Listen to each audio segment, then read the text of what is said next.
What is up, guys? It's Wicked with the Toilets to Titles podcast network coming at you today with an NFL mock draft. We're doing all 32 picks of the first round. And I got three fellas here with me today. Each of us had 8 picks in this draft, and we just rotated through them. So I'm going to start over here with Mr. Fantasy Genius. You guys know him in the Gilded as Genesis. How you doing today, man? Living the dream. Ready to do this. How the Twins treating you? They are exhausting. They have way more body control than I expected. I was told that they would have no neck control. That was a lie. Day one, they were picking their head up off my chest and looking at me, and I was just thinking exorcist thoughts. So they'd have good scores for wide receiver scouting purposes. Yeah. Oh, absolutely. They already flip themselves over on the couch. So Nice body control, right? Yeah, insane. yeah, you got to start training them young. Yeah. All right, down here below me, we got Artie from Film is Art. He's been doing a lot of good stuff with us, and then here on Twitter, breaking down film, getting you guys ready with some draft prospect profiles. What's up going on, man? What's going on? It's my first time on the Toilet to Titles network, so very, very happy to be on here as a first-time guest with you guys. And yes, I am Artie. I am the executive director of Film is Art NFL Scouting, and just happy to be on here, happy to be talking ball with a different set of people. You know, I get to beat up on my guys all the time with all my takes and everything. So I'm gonna try my luck over here and see if I have, similar results. Right on, man. Well, hey, we're happy to have you. We've been chatting with you a lot in the Gilded server, and you got good eyes watching film, and we've been really enjoying your takes on all of these prospects as we move towards the NFL draft. Yes, sir. Appreciate it. Yes, sir. And then, as always, we got Mike at Dynasty Dog. Mike, he's been doing a lot of mock drafts for us, getting you guys ready for your rookie dynasty drafts. How you doing today, Mike? Doing pretty good. This is actually my first stream with you as well, so this should be interesting. You and I have argued a few times via dynasty drafts, so we'll see how this goes. Yeah. So what are you doing over there on Twitter? I know you got your Dynasty Dog stuff that you do. Why don't you tell us about it? So yeah, right now I've just been putting out a lot of rookie content because that's the hot button item at this point. I can't wait for the draft because I'm kind of almost tired about talking about these guys without landing spots because predictions all suck. But I am starting to kind of like do a film grading thing, a Dynasty Dog score. Right now, just the wide receivers, some of the basic stuff like hands, speed, stuff like that. And then dog mentality, of course, have to throw that in there. That's what I'm working on right now. Right on, brother. Right on. Well, let's see here. We are going to get started in just a second, guys. But before we do that, I want to let you know about our Gilded server, right? Looking for a place to connect with fellow fantasy football fanatics? Well, look no further than our Gilded server. Join the Title Tribe where you can chat, strategize, and debate about all things football. Whether you're swapping lineup advice, discussing the latest trades, or fearlessly defending your favorite player, our Gilded server is the perfect spot to hang out with like-minded fans. Our Gilded server is free to join, and the link can be found in the video description or on our website at toiletstotitles.com. We look forward to seeing you in the tribe. Yeah, if you guys haven't gotten into our Gilded server yet, you need to hop in there. It's totally free. There's just a couple hundred ladies and gentlemen in there talking football all day. It's a lot of fun. So that was a really quick wardrobe change there. Yeah, man, I'm fast. Hey, let me approach a couple of these comments quick. Yeah. For this one, Chris's video is, could I join the draft for the Bears? This draft is one we've already done, but if you're not in the Gilded, we do community mocks in there just about every week or so. So you can come in there and we'll hook you up. And then this one is from one of my card break guys. He's a salty Ravens fan who's mad that they don't have a quarterback. They just have a running back. So, Oh,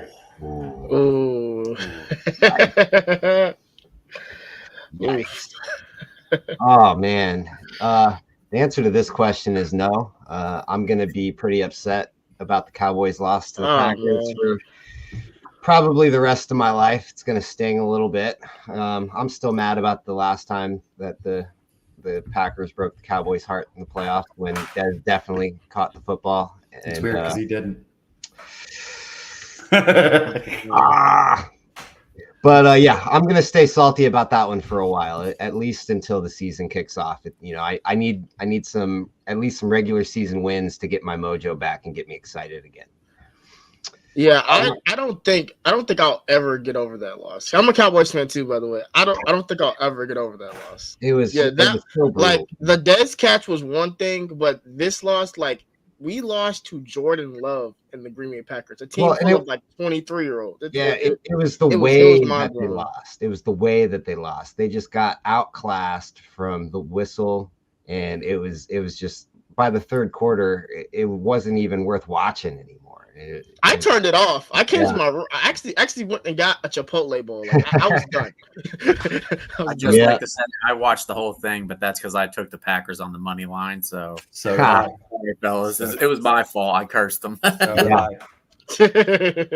Couple of quick news items before we get into our mock draft. T'Vondre Sweat, the defensive interior man from Texas, that's hopefully getting drafted here in a few weeks, arrested for a DWI in Texas, I believe. What do you guys think about how this may or may not impact his draft stock here at the end of the month? We'll start with you, David.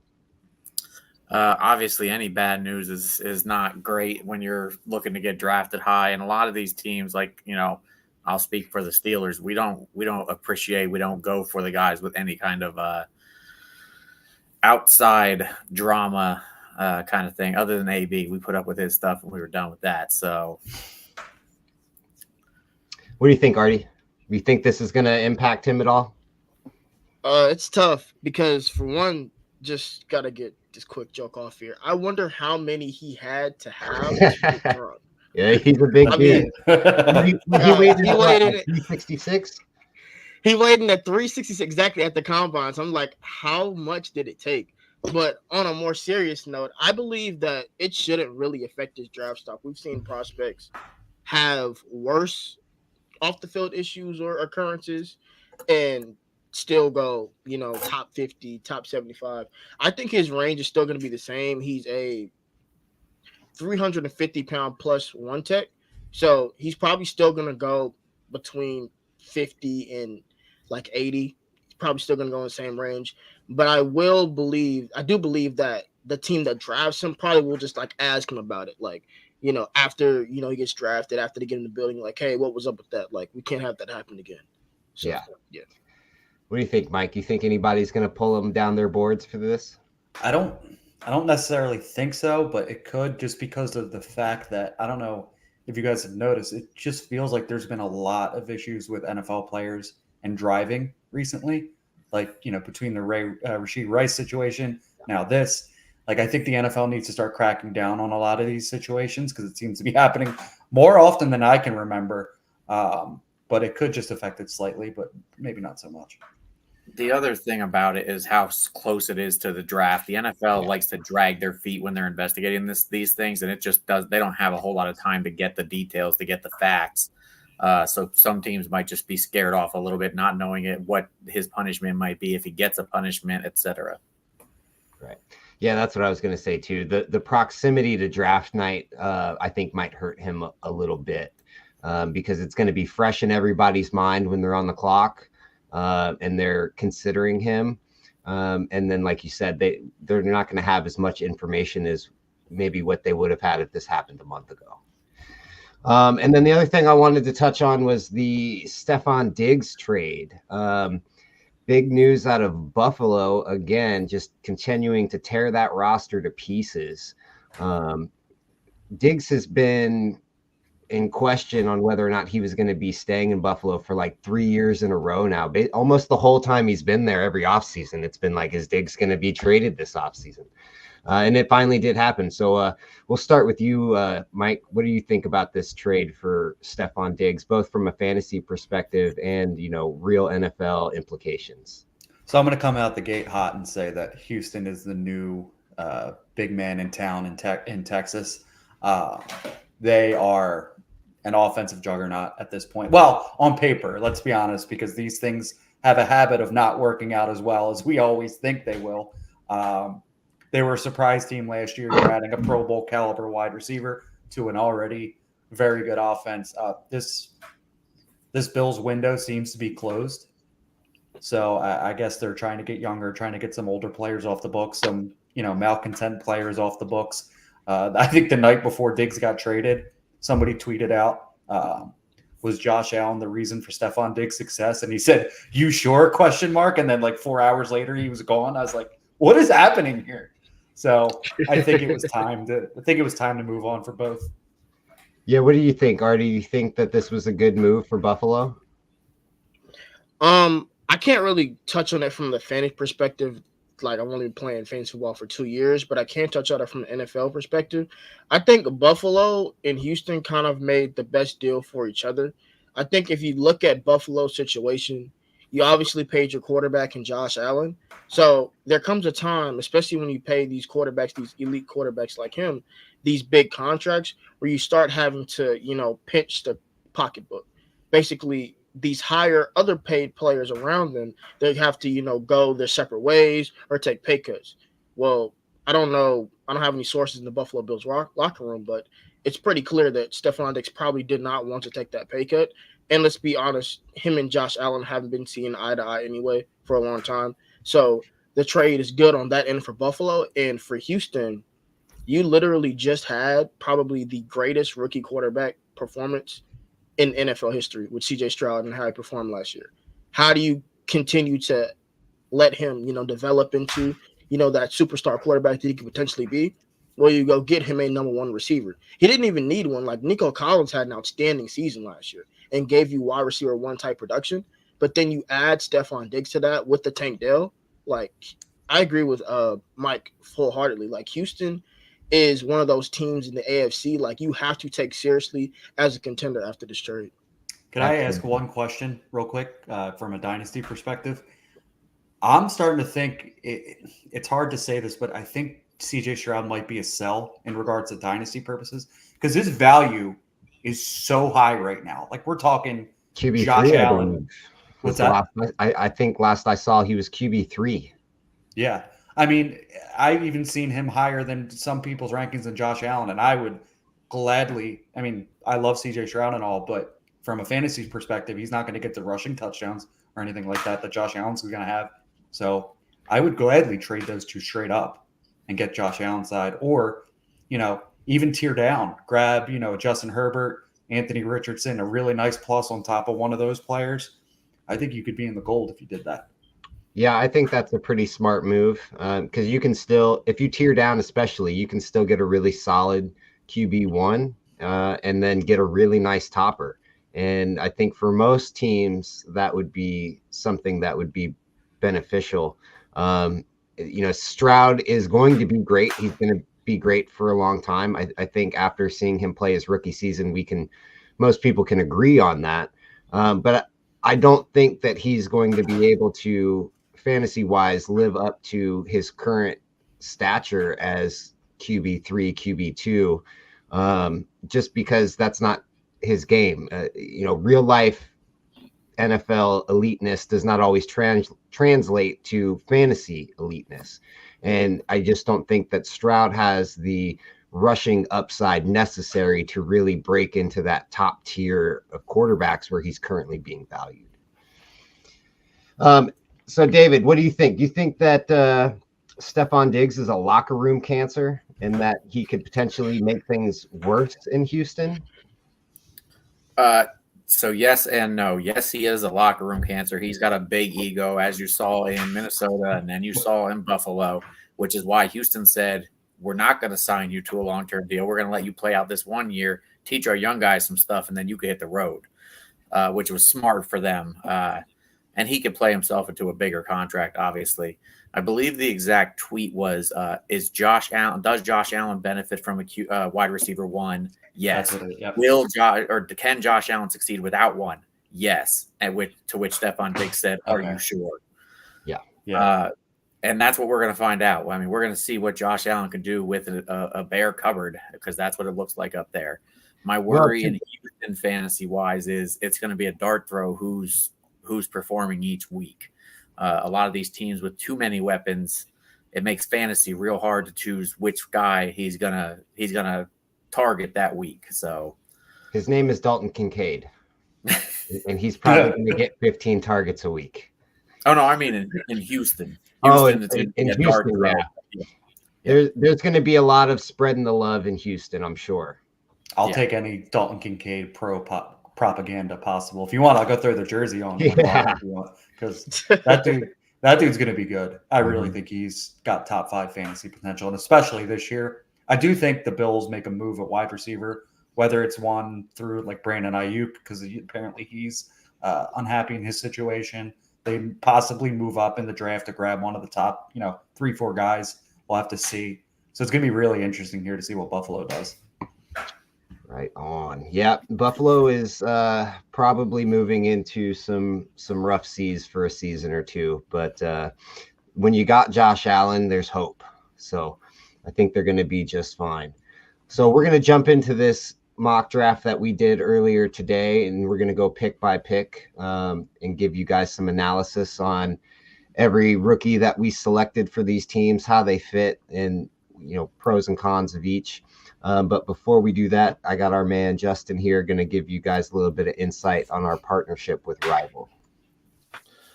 For those that aren't already aware, Rival Fantasy is the newest evolution in fantasy sports. Rival's all-in-one fantasy platform has changed the fantasy sports landscape. From fantasy bingo, where you mark off boxes of achievements that your players accomplish on the field, to season-long and best ball leagues, to mock drafts and challenges, and more. They have the perfect user-friendly website and app for you. So send a challenge to your friend or send a challenge to your rival and tell them to put their money where their mouth is. But your first deposit of up to $200 will be matched, plus an additional $25 just for using that link, joinrival.com/titletribe. That's joinrival.com/titletribe. Right on. Well, hey guys, let's jump into this. We've been chatting for a while, and I'm sure people want to get into these picks here and start getting some insight on who their favorite team might be selecting here in a few weeks. So we ran this mock draft over on Pro Football Focus using their mock draft simulator. That's a great resource. They got a very well set up mock draft simulator over there. So if you guys are itching to get some mocks in, I'd say head over to that site and put some work in and kind of see how the board falls for you. So at pick number 1, the Bears selected Caleb Williams. And I think that's pretty obvious at this point. I don't think anybody can argue that Caleb Williams is number 1 overall this year. I don't think it's particularly close. There are some seasons where, that second quarterback, as we get close to the draft day, starts to creep in like, oh, maybe they'll take him number 1 instead. That's not happening this year. Caleb Williams is number 1. It's just non-debatable. And I think he's as advertised. He might not be as good as he's been hyped up to be for the past, 18 months, but he's very, very good. I don't see how he would bust. And I think that the Bears have done a lot this offseason to put some weapons in that room to help him succeed. The Bears overall as an organization still have some work to do, but I think that the future is going to be bright for them with Caleb Williams under center. At number 2, Genesis selected Drake May for the Commanders. Why don't you tell us about it, David? Yeah, listen, unfortunately, Caleb Williams will go to the Bears, and since their best quarterback in possibly their history was Jay Cutler or Rex Grossman, that's why Caleb Williams might fail. I feel for the guy. I went with Drake May for the Commanders. For me, he's just the most prototypical quarterback. I wish he had a little bit more experience, or maybe in some of these harder, conferences. But he has all the tools to succeed, and they already have the weapons up there. You saw what Sammy Howell did behind a garbage line up there. Get a line and throw him back there. He can actually see over the line. It'll be great. Right on. At selection number 3, Mike for the Patriots took Jaden Daniels. Tell me about him. Yeah, so they definitely have to take a quarterback here. And I feel bad for whoever they get at quarterback because this team is pretty barren right now. Brand new head coach, so we'll have to see what Jared Mayo, correct?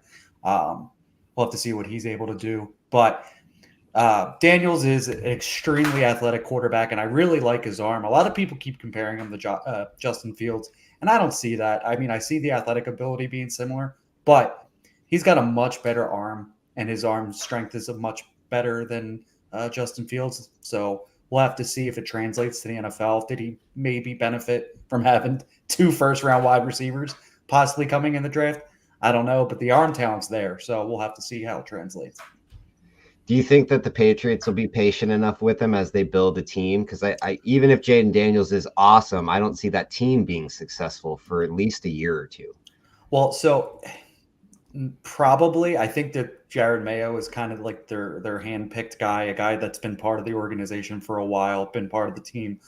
They're going to give him, as much time as possible to get their rookie quarterback and that team straightened out, in my opinion. All right. At selection number 4 for the Cardinals, Artie took Malik Neighbors over Marvin Harrison Jr. You got some explaining to do, sir. Yes, sir. Well, as I previously said, I am, the executive director of Feminist Art NFL Scouting. So I personally do not have Malik Neighbors over Marvin Harrison Jr. in my rankings. Before this mock, I kind of tried to take a approach like I was an NFL team, and I have heard reports, and I could understand if NFL team preferred Malik Neighbors over Marvin Harrison Jr., and I'll quickly go over why. Marvin Harrison Jr. is outstanding, right? He's 6'4", 6'3", has the ability to, run all of the routes on the route tree, do them very well. He's also really good with his releases, and most importantly, like 50-50 balls are absolutely his, right? The problem with Marvin Harrison Jr., though, is we will never know how good of an athlete he was. We'll never know that. And with Malik Neighbors, it's the complete opposite. He did all of his testing, and beyond that, Malik Neighbors, after the catch, is outstanding. Marvin Harrison Jr. only broke 5 tackles this past season for Ohio State. Malik Neighbors broke 30 as a wide receiver. So if you give Malik Neighbors to Kyler Murray, in my opinion, you are giving Kyler Murray the best receiver he's ever had in his career outside of Larry Fitzgerald. Outside of Larry Fitzgerald. And you are really giving him a chance to, push Kyler Murray, I guess, back into that, top 10 quarterback conversation. You could say the same thing for Marvin Harrison Jr., I know, but for this exercise, I tried to go with a, different approach. Do you think that Malik Neighbors fits Kyler Murray's game better than Marvin does? Honestly, it's a toss-up as far as fit goes because both of them can play inside and out. Like, Malik Neighbors is definitely more slot dependent. Like, you could literally line him up in the slot for a whole game. Marvin, not so much because of his size. You probably want him outside more, especially in the red zone. But I do think both fit Kyler Murray. But in this scenario, I looked at it like, for Kyler Murray, I think Malik Neighbors does have, more of a ability to create plays for himself. Like, respectfully, Marvin Harrison Jr. is not catching a screen pass and going 60 yards for a touchdown. Malik Neighbors is. Right. Or can. That's true. So, yeah. Yeah, if there's one knock on Marvin's game, it is that he's not awesome after the catch. And I'd say that is kind of nitpicky because he does everything else to such a high level that it doesn't matter. Right. At number 5, I selected Marvin Harrison Jr. for the Chargers, and I was giddy with excitement when I saw that the Cardinals took Neighbors. Giving Justin Herbert Marvin Harrison Jr. is going to be unfair for the rest of the league. Herbert has the ability to make every throw. He's an excellent quarterback, and him paired with Marvin Harrison Jr. would be a nightmare for every defense. And I know that they don't have a whole lot going for him over there in LA right now after this offseason, but I don't think that would matter because Herbert and Marvin Harrison Jr. could carry the show. And I think that they would do just fine. With that with that pick, real quick, if whatever wide receiver goes there, I think my prediction would be that they will be the highest scoring fantasy player, wide receiver or running back wise, whoever goes there. They're going to get 1 million targets. Exactly. At number 6, David for the Giants took Rome Odunze, the consensus number 3 wide receiver of the class, who would be a wide receiver 1 in most other classes. What do you got to say about him, David? I don't have him as the consensus number 3. I have him as 1A, 1B, and 1C. They're interchangeable to me. And the Giants need a weapon over there. They have like 8 beta guys. They need an alpha. They need a number 1 receiver to lead that group. And that helps the betas. I mean, look at what Juju did when he had Antonio Brown. It's just, it continuously happens. You could see it all around the league. Touching back on your pick, though, the Chargers are one of my favorite trade back spots. A lot of people are going to be coming for a quarterback. They have more holes than just wide receiver. And with Harbaugh as the coach over there, I could totally see them skipping the need for wide receiver till later in such a deep wide receiver class and going with, picking up more assets. Yeah, the Chargers are definitely a candidate to trade back just because they have so many holes, but they got to get somebody for their franchise quarterback to throw the ball to. So it is a very deep. 3 times. Mm-hmm. He's only going to throw it 3 times, like Harbaugh did, or like McCarthy did his whole career. Yeah, I don't think that works at the NFL level too well these days.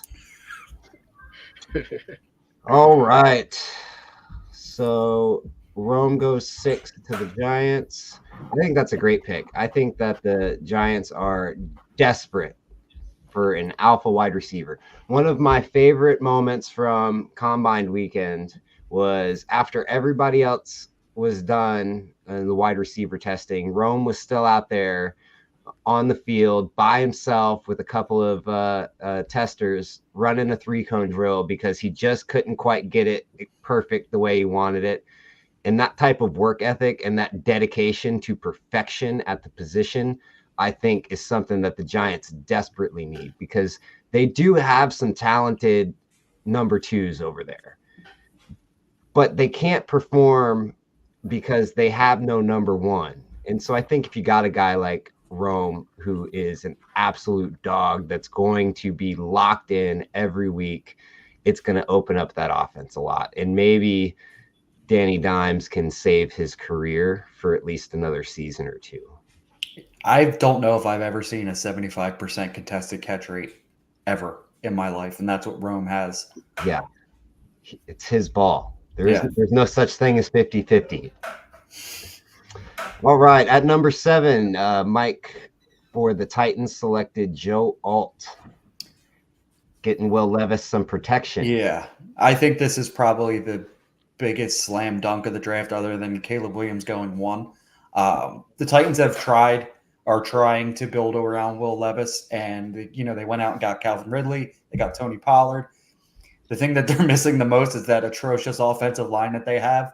So they might as well go get arguably the best pass protector in the draft class in Joe Alt. So I think that would be a slam dunk pick for them. Do you think that Levis is going to be successful long term for the Titans? Do you think he's got a shot? I do. I was a big Levis stan coming into last year. I think he has all the tools in the toolbox. I compared him to Carson Wentz, and that's a scary thought because they both play very similarly. So he does have an opportunity to be successful. It's just they're gonna really have to protect him and protect him from himself, mentally and physically. So I do. I think he's got, and a very, what's the word am I looking for? He's seems like a good locker room leader from just things that I've heard. So I think he has a shot to be good. Well, I can tell you that watching him play last year was entertaining, to say the least. It didn't always look organized, but it looked fun. That's the Carson Wentz effect. At number 8, Artie for the Falcons selected Dallas Turner. What can you tell us about him? Yeah, so Dallas Turner, for us in our rankings at Feminist Art, he's not the best pass rusher in this class. You actually have Latu as that. But again, I tried to go against, personal bias and, conventional wisdom on how I see players and try to switch it up a little bit for this mock.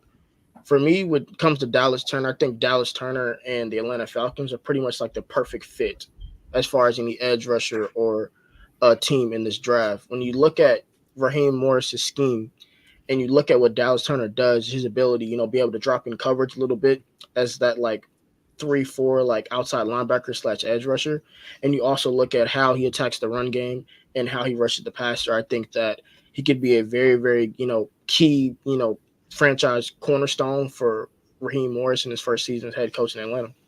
Right on. At number 9 for the Bears, I selected Latu once again. Your pass fell into my lap.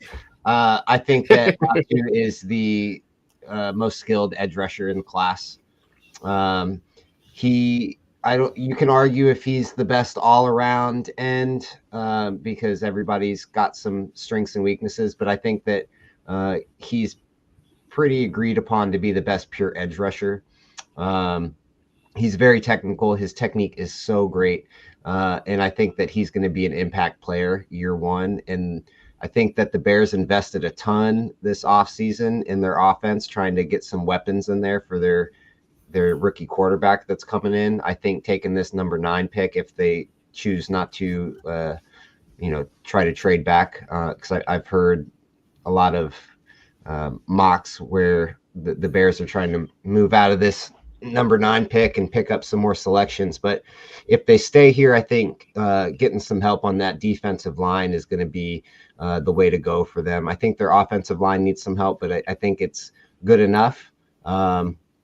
But I think on the other side of the ball, that you need to build I'm a big fan of building your defense from the line back. And so getting an edge rusher in there that can disrupt on third down, I think would be huge for them. You should be an Eagles fan then. Now, I like the way they build their defensive line. I can tell you that much. If one of the big 3 wide receivers fall down, whether it's because of the Vikings moving up or whatever, do you take one of those receivers over a defender for the Bears at 9? I very well might. I mean, I know that they've invested a lot of resources there, but I mean, Keenan Allen's getting older. He's not a long-term solution. He's more of I'm going to come in here for a year or two while you got a young quarterback, and I'm going to help him be successful for that first year or two while he's developing, and then I'm going to move on and retire or whatever. I think if Rome were to fall to 9, it would be very, very hard to say I'm going to pass on that and take Latu. Even though I think that'd be, from a fantasy perspective, I would hate that because I don't want Rome in that offense with Keenan and DJ Moore. But I think from a team building NFL perspective, that makes a lot of sense because it gives you, now you have 3 awesome receivers in your lineup, and none of them need to be the one that carries the load every single week. It'd be very hard to game plan against.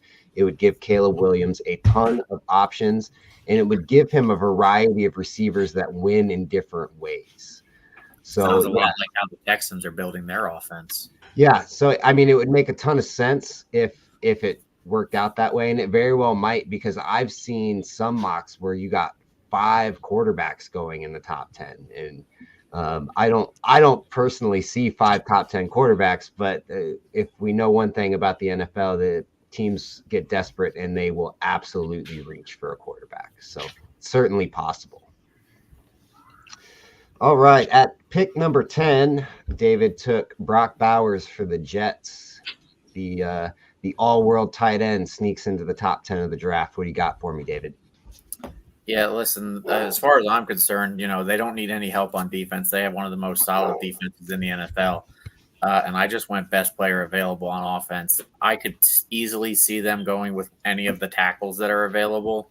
But they need more weapons there too. I know they picked up Mike Williams, but we don't know how many games he's going to survive before he's on IR. So Brock Bowers gives him another target and a big body for him. So is Brock Bowers the second coming of Travis Kelce?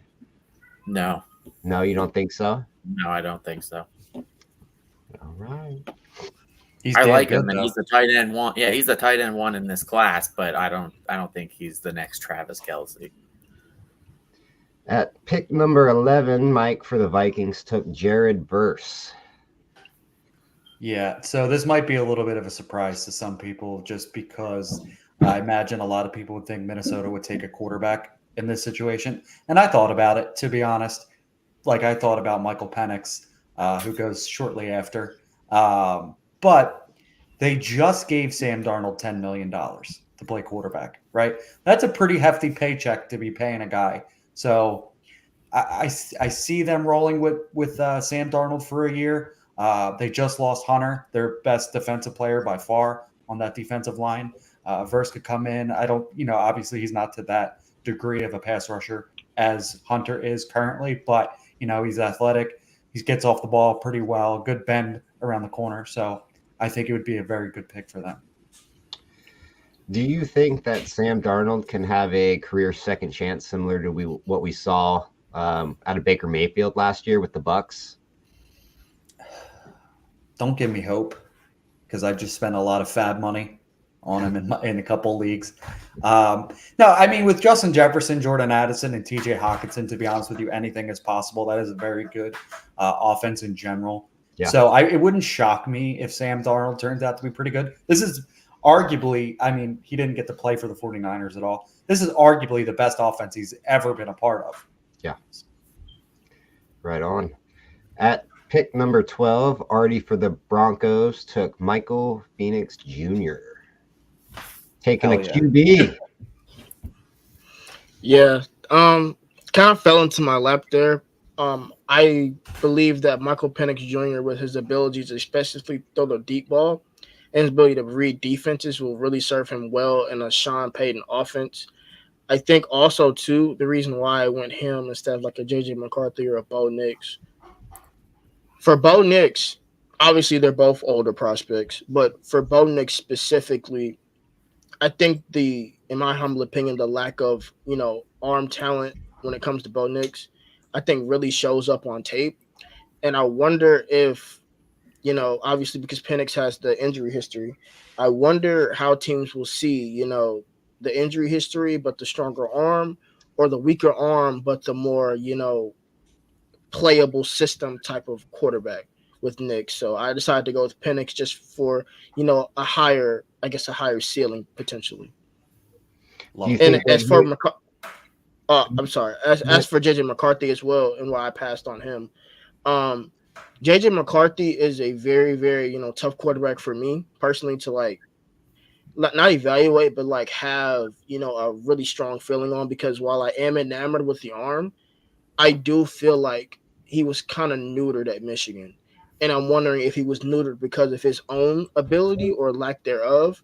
Or was it because he was just neutered because they had one of the best offensive lines in college football and they were able to just run it, down people's throats all the time? Because down that last stretch of the past season, he didn't have an attempt of over 20 throwing the football from week 7 all the way to the national championship.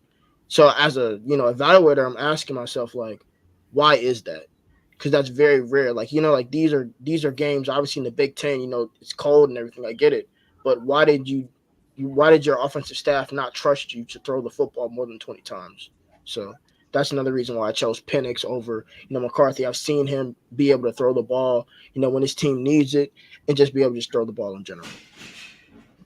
All right. Well, hopefully the Broncos can turn this around sometime this century and start being effective. Yeah, it's been a wild ride over there. All right, great pick for them though. By the way, I really like that pick. At pick number 13 for the Raiders, I took defensive tackle Jerzon Newton. I don't know if I said his name right, but I think I got close. I think he's got great technique. I think he's got pretty good power for his size. He's not huge. He's not a massive dude that's just bullying people over, but for his posture, I think he's got great power.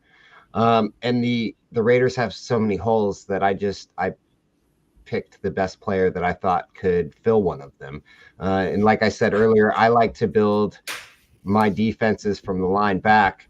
And I think one of the first things you got to do there is you got to make sure that you got somebody stout in the middle who can defend the run. And I think he's also got some good pass rushing chops. I think he can play 3 downs for him. He's not going to be Aaron Donald or anything like that, but I think he's going to be a solid starter. And I think he's going to give them stability in the middle of their defensive line. And I think that's where you need to start, because they are going to be a mess if they don't start filling these holes and filling them quickly. At pick number 14, David took J.J. McCarthy for the Saints. Yeah, listen. Is he stealing the starting job, or is he sitting for a year? No, he's sitting for a year. It's actually one of my favorite spots for him. They're going to need a quarterback eventually. They're not married to Carr, although they are this year. And it's a great place for him to sit there for a year and learn behind a pro. I recently have him going to, in our community mock, actually moving up with – no, never mind. That was for Jaden Daniels. Somehow Jaden Daniels dropped to number 9, and I made a move with the Seahawks for him. But the Seahawks are another place I wouldn't mind McCarthy getting picked up behind Geno Smith, etc. But I think that's the best situation for him. We don't know how much he can actually do, like Artie was saying, and the best situation for him is going to be in a sit for a year and then go for your starting job from there. I agree. I think with a year of development in an NFL program, learning a system, no pressure on him, I think that he has a chance to be successful, because I think he's got the arm talent. He just wasn't asked to use it a whole lot. So I think a year of seasoning, and I think he might have a shot. At pick number 15, Mike, you took Quinyon Mitchell for the Colts. What do you got for me? So I was hoping one of the, maybe the top wide receivers or Brock Bowers would fall, because I wanted to get Anthony Richardson, another talented target, but it didn't happen that way. So, and I think there's enough wide receiver talent in this class that the Colts could wait to the second round to take one. So I ended up taking, like you said, Quinyon Mitchell, and Duke and ball. And I got to see him firsthand down at the Senior Bowl. He was giving wide receivers all types of hell the whole weekend, or the whole week. Sorry. So it was interesting. It was fun to see live as opposed to watching it on film. Really good tackler, smart in zone. Could easily be one of the top corners in the league. Maybe not right away, but soon. So I think this would be a good pick for them on a team that really needs to upgrade their secondary. All right. At pick number 16, already took one of my favorite players in this draft class, Jackson Powers-Johnson, for the Seahawks. It's a big boy right in the middle of that offensive line. Yeah. Passed on some guys like Troy Fountain out here, offensive tackle from Washington. Also Graham Barton, interior offensive lineman from Duke. But when you really think about Seattle, they really need help on that interior line. And the good thing about Jackson Powers-Johnson is he's not just a good center. He has experience at left guard. He played that in the 2022 season. And most importantly, once he gets his hands on you, at the point of attack, dude is in full control. Once he gets his hands on you, you're not moving. So to be able to have that stabilization in the middle of their line, that would really help Seattle, regardless of now if the quarterback is Geno Smith or whoever that lucky gentleman is of the future. Yeah, I think JPJ is going to be awesome at center in the league. I think he's going to have a great career. All right, guys, before we get to the second half of this draft, I want to take a minute and tell you about our Patreon subscription. Are you ready to take over your fantasy leagues and become a champion? Get the edge you need and join the Toilets to Titles Patreon today to get exclusive access to our T2T staff, weekly waiver wire shows, and Patreon exclusive leagues like our signature Frankenstank League. Members enjoy other amazing benefits such as monthly giveaways featuring autographed jerseys, collectibles, Yeti coolers, and more. Sign up now for as little as $9.99 per month and dominate your fantasy leagues like never before. Visit patreon.com/toilets to titles and let us help take your teams to the championship this season. All right, guys. So we are at pick 17. I'm on the clock for the Jaguars, and I took Terrion Arnold. Man, he is a twitchy, quick, agile man cover corner with amazing ball production. He attacks aggressively when the ball's in the air. He plays with some attitude, and I just love the swagger that he carries around with him. He's definitely got the mentality that you need to be a great cornerback in the NFL. If you think of great cornerbacks, they all have a very similar demeanor and attitude. They are the best in the world at everything. At least they believe they are. And he's got that demeanor about him. And he knows that if he's on you, you're covered 100% of the time. And I think that the Jaguars can really use some of that personality in their defense to go along with a very talented prospect. At pick number 18, we got David for the Bengals taking Ala Fashanu. He's got a first name that I'm not even going to try to pronounce. So I'm going to let you take it from there. Yeah, listen, I can't pronounce it either. And as far as I'm concerned, past Joe Alt, the next, I want to say 4 tackles, I'm okay with any of those in any order. I personally like Latham better, but not for the Bengals. I just like so far what I've seen from Fashanu. I've watched very little offensive tackle tape, I'm not going to lie. But what I have, like I said, Joe Alt is hands down my number 1 off of there. The next 4 you can interchange, throw a dart. And I can't pronounce most of their names either, ironically. There's a lot of tough pronunciation this year, that's for sure. At pick number 19, we got Mike on the clock for the Rams taking Byron Murphy. Yeah, I see an Aaron Donald comp in. No. That's not an Aaron Donald comp. That's the fact that they lost Aaron Donald to retirement. Oh, okay. Yeah, they need to fill that gap, and whether or not Murphy can, fill that obviously remains to be seen. Aaron Donald's a Hall of Fame caliber, first ballot Hall of Fame caliber player, but gotta be honest, this dude is strong as hell, right? And he's a big dude. So that if anybody can be the next, the next powerful D tackle in the league, it could be Murphy. Right on. At pick number 20, we got Artie on the clock for the Steelers taking Nate Wiggins. Speed demon. Yeah, there are plenty of plays on tape this year where a running back, wide receiver thought they had a touchdown, and at the 4 or 5 yard line, Nate Wiggins just comes out of nowhere and just punches the ball out, and it goes for a touchback. So the speed definitely shows up on tape. You've seen him even at 6'1", like 170, like locking up receivers like Johnny Wilson, Keon Coleman. So, even though he's slenderly built, he really doesn't struggle, defending, receivers that are bigger than him, at least at the college level. We'll see about the NFL. But when you look at the Steelers, for me, and I know Genesis here is Steelers fan, so I hope that my pick met your approval.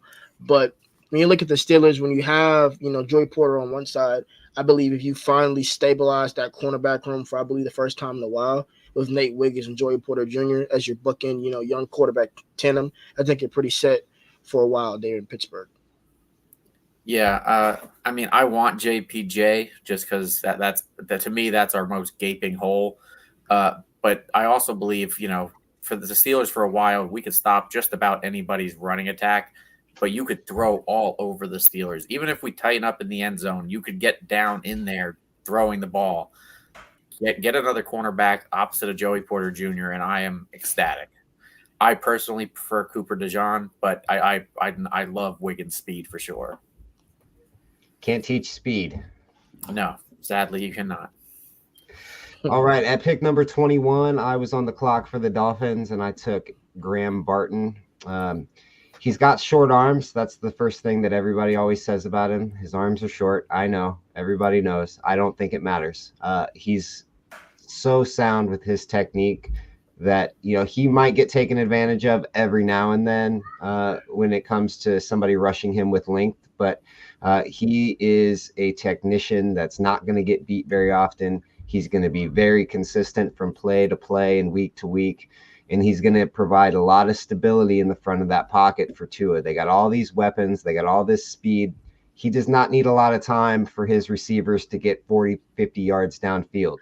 I think that securing the front of that pocket for him so that he feels safe and secure and he's not rattled, he's not feeling rushed, it's going to make that offense go even another step forward. And with now the Bills taking a big step back, I think the door is very much open for the Dolphins this year. And I think protecting Tua needs to be their number one priority. So that's where we're heading with the first round pick. At number 22, we got David with the Eagles taking Cooper DeJean. Yeah, like I said, he's my favorite cornerback in the class. After the top four, though, it's a deep fall off for me. And the Eagles, I said last year that the Eagles weren't going to win the division, and it was going to be because of their defense, because they just lost too much and they didn't replace enough of it. They lost. I want to say they lost their coordinator. I don't remember all the reasons I gave last season for why the Eagles weren't going to win it. But Cooper is going to, come in and he'll be able to start right away in the back defensive backs. Hi, buddy. And he's the best cornerback available that after, the other three had already gone. And that's their weakest spot, in my opinion. It was last year. It was even the year before when they went to the Super Bowl. That was their weakest point on the defense. Yeah, thank you. Thank you You're for welcome. taking the first corner in 20 years that the Eagles have taken in the first round. It's been like 20 years since the Eagles have taken. Somebody has to break the trend. Yeah, please. For the love of God, please just do it. I don't care if it flops. Just please do it. Just take a shot. Yeah, exactly. All right, at 23, Mike for the Vikings took Kool-Aid McKinstry. He's a first rounder in our mock, and he's got a first round name as well. I love it. That's exactly what I was going to say. He kind of beat me to it. Thank you for stealing that from me. But he has the coolest name in the draft. Very, very versatile player. I think the Vikings need to shore up that defense. The offense, if Sam Darnold can be what he was projected to be when he first came into the league, maybe they could make some noise. But they really need to shore up that, and he's a versatile player. So I think that'd be a great pick for them. All right. Already at 24, Cowboys selecting Troy Fautanu, filling a hole left over by the great Tyron Smith. Tell us about him. Again, I said at my last pick, 2 picks ago, I guess, passed on, Troy Fautanu for JPJ for Seattle. I was not letting him get past our Cowboys wicket. I think that Troy Fautanu is pretty much, if he gets to the Cowboys, a slam dunk pick for us.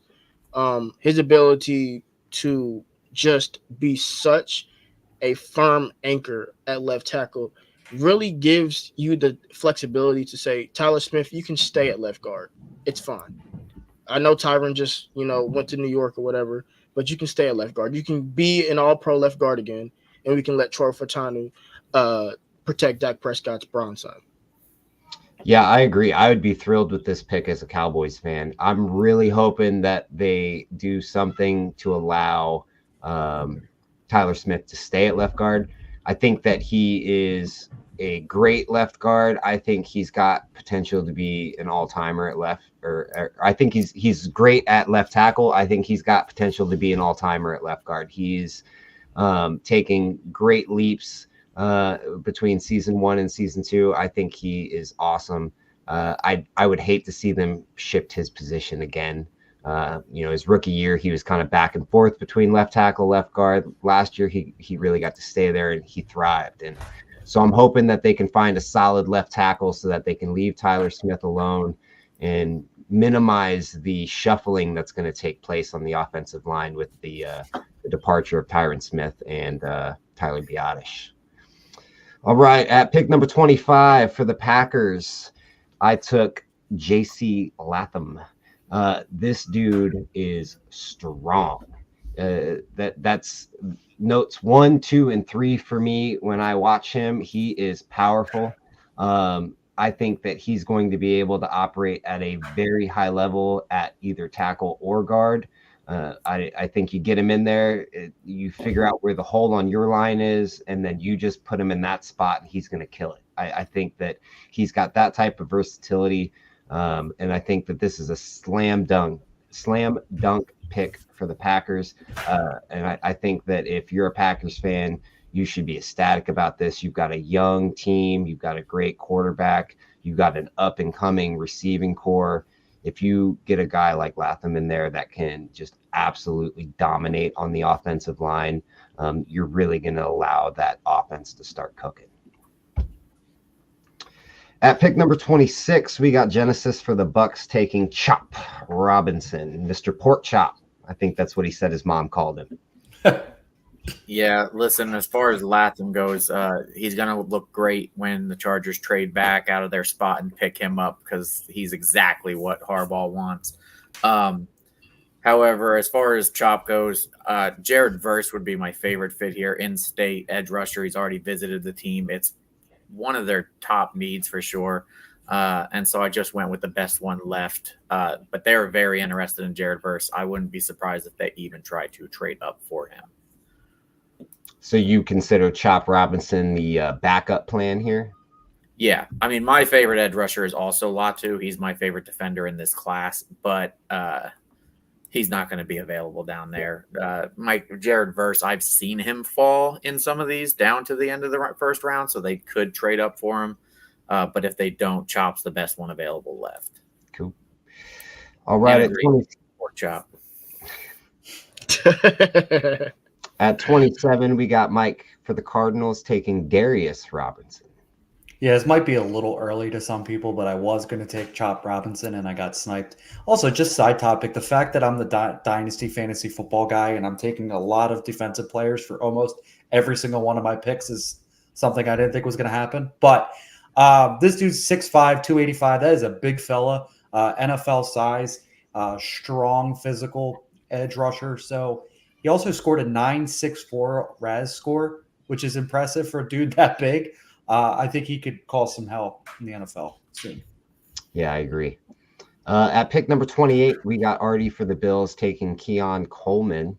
I've seen Coleman dropping a little bit after his not so awesome combine performance.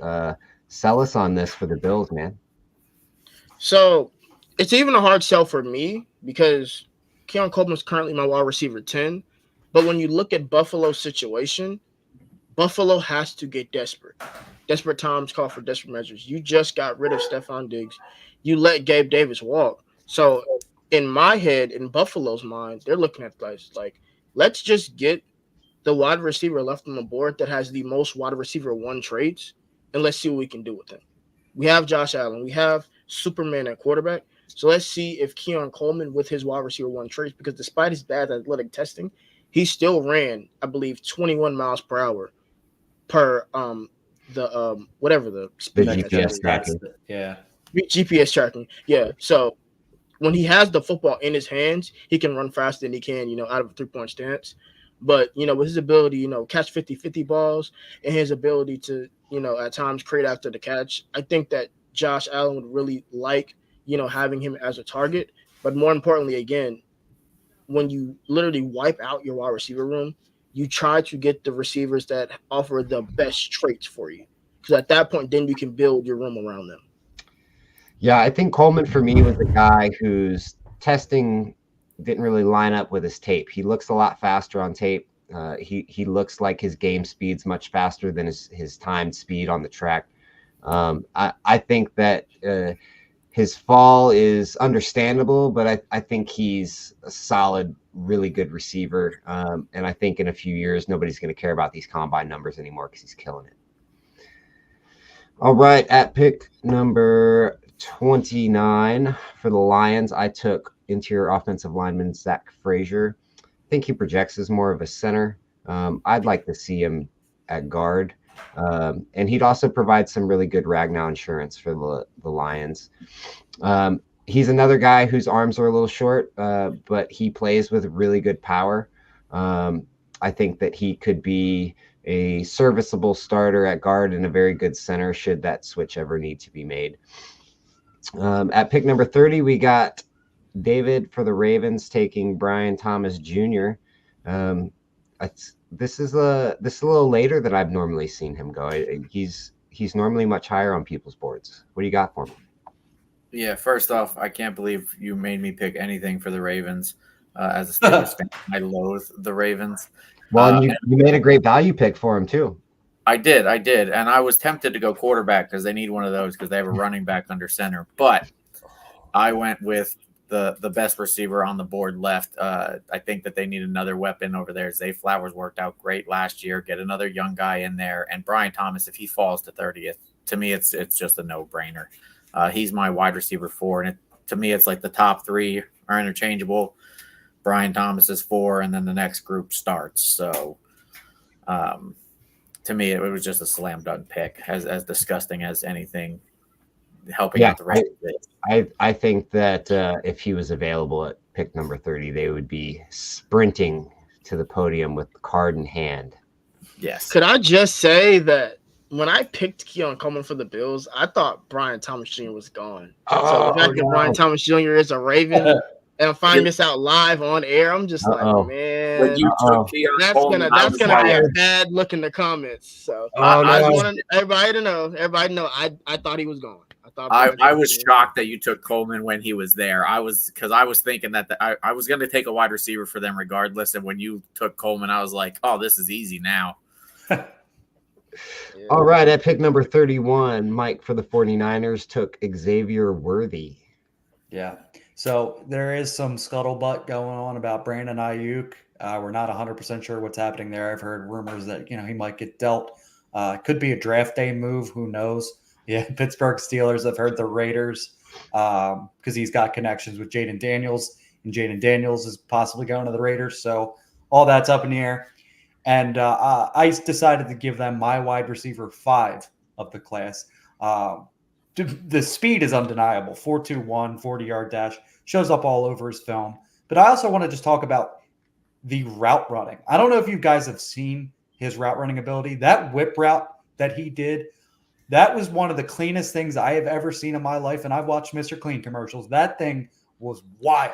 He's a bad man in route running. And I think people undervalue how good he is at that. Well, see, what happens is you run a really fast 40 at the combine. And people try not to get too excited. And so they find things to nitpick. See, I hate this. We already knew he was fast. And he's super talented outside of that. He is fast, he plays fast, but he's not just a run down the field as fast as I can, and if I might outrun people and catch a pass. He's a very talented receiver. He's a good route runner. There's a reason he was more productive than A.D. Mitchell at Texas, and it's not just because he's quick. I was so scared you were going to say the John Ross comp, and I was going to throw this computer. That is one of my most. That's what everybody says is, oh, he ran super fast, so he's going to get overdrafted now. Like, no, he was a first-round pick before he set foot on the combine field, like just based on his tape and his ability to run routes and catch the football. Better route runner than John Ross. More productive, way more productive than John Ross. Comes out younger than John Ross. There's not even an ounce of comparison between the two. I'm sorry. That gets me hot. All right, at pick number 32 to end our first round mock here, Artie for the Chiefs took A.D. Mitchell, the other Texas receiver. What say you, Mitchell versus Worthy? Adonai Mitchell's better than Xavier Worthy, in my humble opinion. Okay. Adonai Mitchell is my wide receiver 4. As of right now, Xavier Worthy is my wide receiver 13. Now, to be fair, my wide receivers 6 through 15 are literally all interchangeable. All second round grades, all literally right there. So don't be alarmed by that. But again, did not know that Brian Thomas Jr. was available. So it had to be known. This wide receiver run that I personally started and caused, it was not supposed to go that way. But for the Chiefs here, regardless of Rashee Rice's driving ability or not, you were going to need a wide receiver at 32. So I think I think Adonai Mitchell. I think he has, like Keon Coleman, some wide receiver one traits. I love his ability to, run routes as well. But what I like about AD Mitchell that I guess kind of puts him in a different category for me than Xavier Worthy is when he's in the red zone, that dude is a mismatch. Like he is a nightmare. Mike brought up the whip route that he ran, and he does run a good whip route. There are times where AD Mitchell just gets thrown the ball on the they call them over routes, but yeah, but the routes when they're trying to go find you in the back of the end zone, and he just can sky over people. Like his ability to really just elevate over defenders and make those tough catches in the red zone really makes him a true red zone threat. And he obviously is very fast as well. Like he's not 4.21 fast, but 4.35 at 6'3", 205 isn't that bad either. Yeah, he's got a great size speed combo. Yeah, size speed combo, right? So yeah. My question is for Mitchell is he going to be engaged all the time? Is the problem? That's exactly what I was going to get to. Yeah. He is not the same down to down, right? Mm-hmm. Like when he knows he's the primary, like on Texas tape, right? When he knows he's the primary, those routes are so crisp. Yeah. Those routes are so polished. When he knows they're running a bubble screen and Xavier Worthy, bro, he is jogging. He's not trying to block, like not trying to question, his, football character, but it's looking like he's not even trying at times when he's not the primary. So again, he has the wide receiver one, I think, traits, and the potential's there, but he's definitely going to still have to put in the work. But again, for Kansas City, you're looking at it like, yes, you signed Hollywood Brown, yes, you have Rashee Rice, but adding, another young, red zone threat to that offense, it really helps out and takes some of that burden off Travis Kelce. Travis Kelce, you could tell in the last year, he was very tired. So giving, some red zone help for Patrick Mahomes could really do a lot for that offense. And I think Adonai Mitchell could provide that. All right. Well, before we give some of our closing thoughts here, guys, I want to tell you about our website, toiletstotitles.com. Are you looking for the latest and greatest in fantasy football insights? Well, look no further than toiletstotitles.com. Our website is your go-to destination for all things fantasy football, offering an endless stream of articles, rankings, and analysis to help you dominate your league. From weekly waiver wire targets to in-depth player profiles, we've got you covered with the insight you need to make informed decisions and stay ahead of the competition. So why wait? Head over to toiletstotitles.com today and take your fantasy game to the next level. All right, guys. Well, that was our round one NFL mock draft. Just some closing thoughts here. I think that this is one of the deepest wide receiver draft classes I can remember in a long time. I think you're going to be getting starting level wide receivers like mid round 2 if you want one. There's so many good. Obviously, we've got the 3 elite guys at the top who would be the wide receiver 1 in most draft classes. But even once you get past that top tier, that middle range is just so freaking talented that you can just pick and choose your favorite style of wide receiver, and you're going to get a great one. And I could say the same thing about the offensive line too, man. I'm really excited about this O-line class. I think O-line is one of those positions where it seems like every year it gets weaker and weaker. This O-line class from tackle all the way into center just looks like it's going to be amazing. And I'm super excited to see some of these teams with just terrible O-lines whose offenses can't function to get some help in there. And it's just better football that way. David, you got anything else for us here before we head out? Yeah, as far as the wide receivers, I agree. And that's honestly why, it can go either way. We had a nice little run here at the end, but I could also see the top 3 go and none others go until later on because people feel like they can get a receiver later in the draft because there are so many of them. And there are a decent amount of tackles, cornerbacks, and quarterbacks who are, arguably a more sought after position. going in the first round. So I know that the sports books are going to make all their money on people betting on who's going to be the top receiver this year. They're going to make out, because there's too many options. They're going to make out like bandits. Yeah. I also like the edge rusher class at the top of the class, but I feel like it falls off after that. So, I mean, I expect all of those top edge rushers to go in the first round. What about you, Artie? You got any closing thoughts for us here? Yeah, again, just to comment on the wide receiver conversation, I believe that this is definitely one of the better, wide receiver classes that we've had. We've kind of had a run now, from 2020 on. We're just consistently year in, year out, just having a bunch of very, very talented wide receiver prospects. But another position that we didn't have in this first round, obviously, but I think that's very, very underrated, is the running back position. I believe this draft, you're not going to see any running backs between like pick 1 and 40, but I believe between like 41 and like 81, you might see like 4 or 5 running backs go in that range. And I am more interested in which running back goes first. A lot of people, like Jonathan Brooks, the running back from Texas, also Trey Benson, and, potentially a guy like Marshawn Lloyd. I know Daniel Jeremiah is very high on him for University of Southern California. So just a very interesting running back class, and I'm very interested to see, when that run for the running back position starts.